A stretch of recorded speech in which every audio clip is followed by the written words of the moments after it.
So how are we doing? Tonight's going to be a heavy one. We're going to jump into ancient coded messages and symbolism. So let's just get right to it. What I'm showing you here is the Earth's gravitational field, which is also called a torsion field. There's a positive and a negative.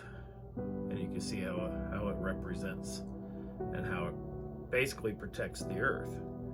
That is a gravitational field around the Earth. What you might not realize is that that's also represented in life. Take, for instance, the apple. The apple, you can see the torsion field within the apple. And if you look at the two seeds of an apple, that can also represent the pituitary gland and the pineal gland. And all throughout ancient texts, you will see in their symbolism, you'll usually see like the sun and the moon, or two dots. You know, those represent sun, the moon, pituitary gland, pineal gland. All those two dots you see on everything usually represents that. So they're telling you something right there that you should be paying attention to. Not only is the torsion field represented in an apple, but if you look at the human brain, the two hemispheres of the human brain is a torsion field. It is a torsion field. And your third eye is in the center of it. Very important. It is representing a positive and a negative energy. Both hemispheres of the brain do two different things. Okay, you're seeing that. And the ancients knew this. And they hid this in their symbolism to tell you that they knew this. This also represents the yin and the yang. When you see the yin and the yang, the two dots, pineal, the pineal gland and the pituitary gland, the two dots, the sun, the moon, the yin, the yang, both hemispheres of the brain, that's important. So you have positive and negative. But as you know, energy is indestructible. Mass can change. Energy can change, but it has to do something. So therefore, it's infinite. Whatever is in us that is charging us to be alive, that spark in us is indestructible, which you can see represented in the sign of infinity. What's in us is infinite. It cannot be destroyed. So you take the skull. Here's where we're going to start getting into some ancient symbolism. You see a human skull. You see the three sections of the human skull. Well, the scarab beetle in Egyptian hieroglyphics is actually representing the human skull. And when you see it overlaid with the human skull, it's undeniable. That's what they were representing there. That's a coded message. Okay, and then you see the Egyptian winged god. That's a coded message too. Because if you dissect the brain and you see a dissection of the brain, you get the winged, you get that image right there. And then you overlay these symbols, you know, Isis a lot of times with her arms, her wings spread, and the symbol of an Egyptian sun god. When you put them two and two together, they're giving you a message. That's the hidden message behind some of these hieroglyphics. That's what the ancients knew. That's what they kept from you. They are trying to tell you something. So let's take a step further. So if you take your brain and your spinal column, you think, well, the ancients didn't know all that stuff. Well, yeah, they did.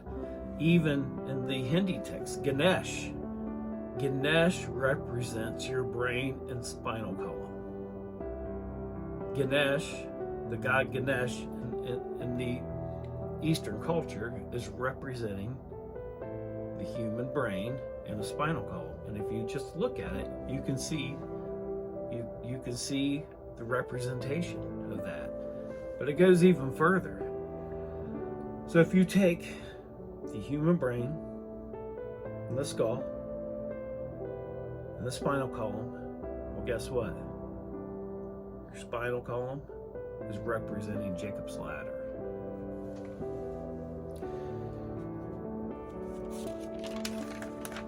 Jacob's ladder, guess what? Guess how many vertebrae you have in your spine? You have 33. So again, here's another encoded message. What they're actually telling you, the Holy Grail, if you look at it the way it's presented, you are the Holy Grail. The Holy Grail resides in you. You look at the spinal column, you go up the spinal column, the cap of the brain, if you just sawed your head in half, is the Grail. And what's right here is what's special. That's that eternal power. That's paradise. That's what they're telling you. The true Holy Grail is you. It resides in you. That is the messaging there. Now, if you can take it a step further, you take Golgotha. Okay, this is a coded message again. Golgotha. You've heard of that, I'm sure. Golgotha, place of the skull. The sun and the moon have this reaction on us. That this reaction will cause a chemical reaction from our pituitary gland, our third eye. That oil that it produces is called Christos oil. Now that Christos oil, once it's produced,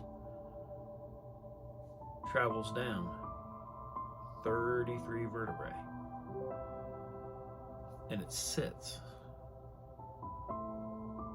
for 3 days, and then it travels back up. So is any of this starting to sound a little bit familiar? Those are the coded notes. Those are the codes. Christos oil produced what they refer to it in the Bible, the Christos oil, the land of milk and honey. It goes down 33 vertebrae. It stays there for 3 days before it rises.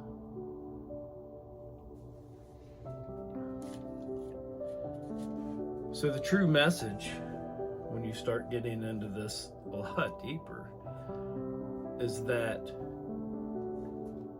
God resides in you. You don't have to look out in the cosmos. The coded messaging that's been hidden all this time is that spark. God resides in all of us. We all carry a piece. That is the spark of life. And that is the hidden message that they are trying to tell you.